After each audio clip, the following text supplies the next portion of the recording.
I'm Coyote Peterson, and that right there, that's a poison frog. Oh boy.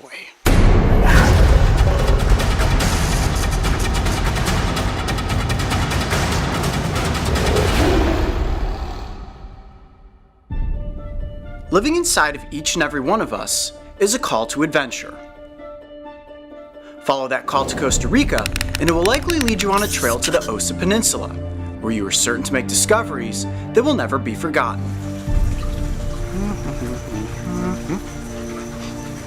Is there something on my face?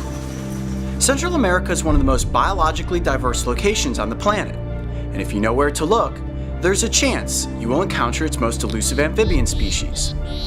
A tiny, yet toxic creature that has always lived at the top of my animal wish list. However, finding one would not be simple, and this adventure would require the team and I to journey deep into the heart of the rainforest.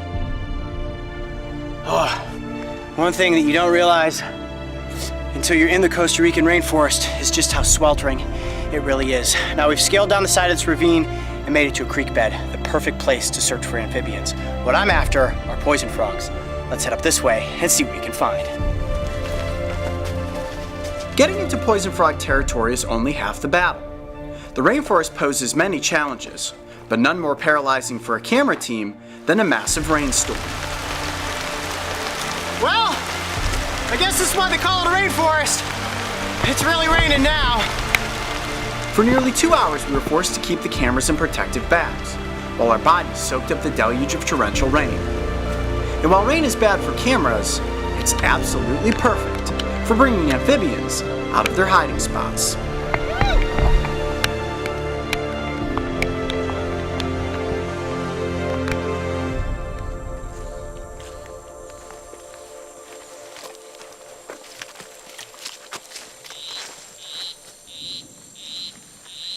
You hear some? Yeah.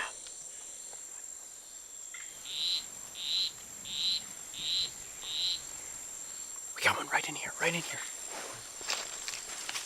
I see him, come up slow. Yes, right there. He's right there on the edge of that leaf. You see him? Hold on. Red and teal. Yep. That's it. Let me see if I can just get him to hop up onto my hand. There we go, got him. Awesome, all right, now that we finally got one, let's get him out into the better light and get him up close to the cameras. Woo! Oh, how cool is this? Okay, take off my pack here. Finally, we have found a poison frog. Get ready. This is the granulated variety. Oh, come here, little guy. I'm gonna try to just get him to bounce on my hand there for a second so you can see him. Look at how adorable that little amphibian is. All right, I'm gonna get him under better control so that we can keep him here for this scene. Come here, little guy.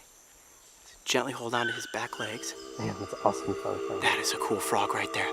I'm pretty safe right now. I'm sure y'all watching this thinking to yourselves, oh boy, Coyote, here you go again, handling another dangerous animal.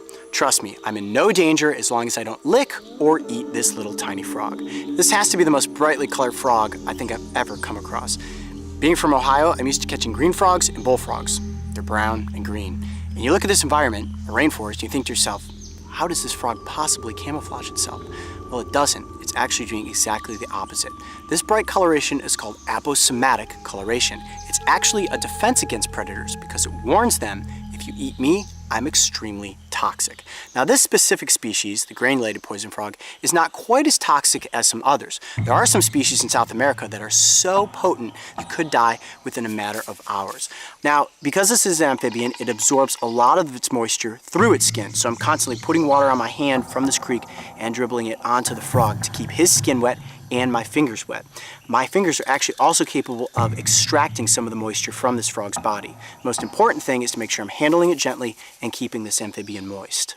Now, one really interesting feature about poison frogs that separates them from many other frog species is that they do not have webbing in between their toes.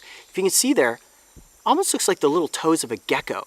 And I don't know if we'll be able to see that with a macro shot, but they do have little sticky pads right on the tips of their fingers, which allow them to easily climb through the environment, on leaves, up and down logs. It allows them to hunt through the forest for their food. Now what they're primarily feeding on is little ants, mites, and other invertebrates that have high concentrations of alkaloids. These alkaloids, once they're ingested into the frog's system, allow them to produce the toxins that make them poisonous.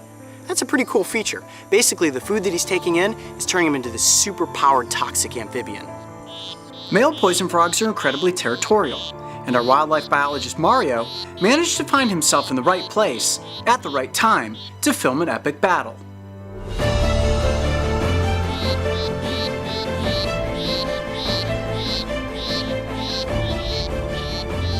This was a true clash of tiny giants, as the frogs went head-to-head with spin moves and body slams. This defensive behavior is rarely seen, and only a few have ever captured it on camera. The rivalry was intense, but only lasted for a brief moment, as the challenger was pinned belly up and finally driven off. With victory claimed, the king of this territory sat and croaked proudly upon his leafy throne. Now, I would never recommend that you go out and actually pick up one of these poison frogs. Now, this species is not potent enough to kill a human, but if you had a cut on your finger and some of that toxin gets into your system, it will give you a nauseous stomach and you probably have to lay down for a couple hours. What a cool experience, getting to handle a beautiful, yet toxic amphibian here in the Costa Rican rainforest. I'm Coyote Peterson. Be brave, stay wild. We'll see you on the next adventure.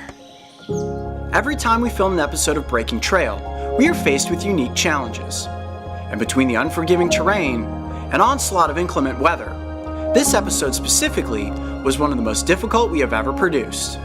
Seems crazy that such a small creature like the poison frog would pose such a challenge. But in the end, this was one adventurous episode that was totally worth the effort. The poison frog wasn't the only creature that came out after the rain. Check out this crazy looking whip scorpion that somehow ended up on my face. And don't forget, subscribe to join me and the crew on this season of Breaking Trail.